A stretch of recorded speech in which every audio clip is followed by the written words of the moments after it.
السلام عليكم ورحمة الله وبركاته.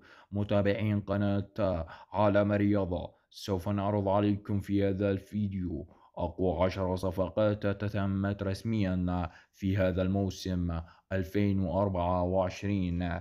سوف نعرضها لكم على شكل أجزاء في هذا الفيديو. الجزء الأول، تابع المشاهدة إلى الأخير. أول الصفقات، يتعاقد نادي ختافي الإسباني مع اللاعب عمر الديريتي قادما من نادي هيرتا برلين الألماني، وبعقد يمتد حتى موسم 2028 ب4 ملايين يورو.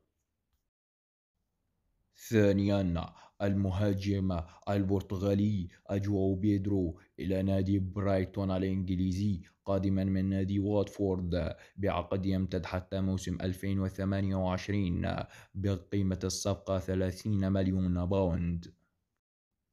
ثالثا، اللاعب حامد تراوري إلى نادي بورنموث الإنجليزي قادما من نادي ساسولو الإيطالي بعد موسم قضاء على سبيل الإعارة مع النادي الإنجليزي، ليفعل خيار الشراء ب30 مليون جنيه استرليني وبعقد يمتد حتى 3 مواسم قادمة.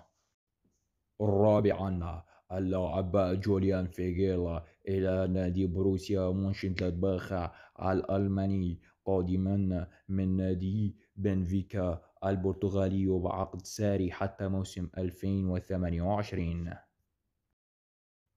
خامسا، نادي باير ليفركوزن الألماني يتعاقد مع الظهير الأيسر غريمالدو قادما من نادي بنفيكا بصفقة انتقال حر.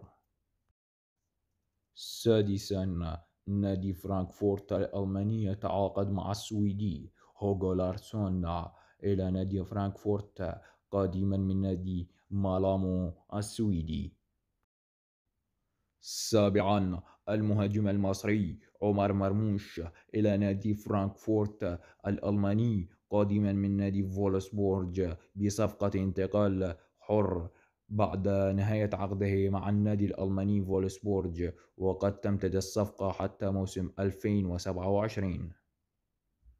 ثامنا، أعلن نادي ساو باولو البرازيلي عن عودة مهاجمه السابق الأسطورة ألكسندر باتو مهاجم أي سي ميلان وتشيلسي، وقد مثل العديد من الأندية الأوروبية. تاسعا، الظهير الأيسر الجزائري رامي بن سبعيني يكمل العلاج الطبي والمستندات الطبية وينضم رسميا إلى نادي بروسيا دورتموند قادما من نادي بروسيا مونشنغلادباغ الألماني.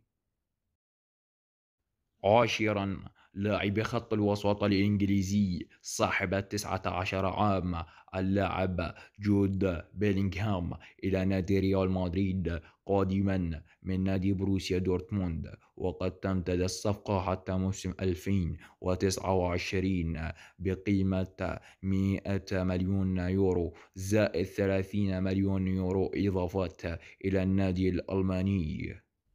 وقد تكون قيمة فسخ العقد للاعب جود بيلينغهام هي 1,000,000,000 يورو.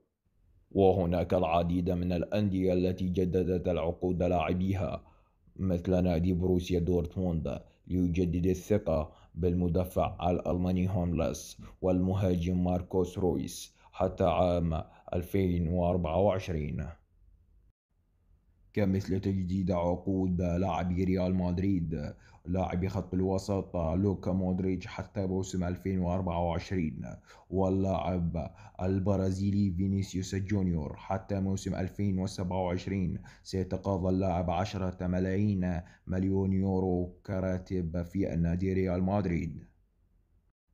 وهناك لاعبين يجددون التعاقد مع فريقهم الأرسنال كالحارس الإنجليزي آرون رامسدال حتى موسم 2028، والمهاجم الإنجليزي بوكايو ساكا لموسم 2027.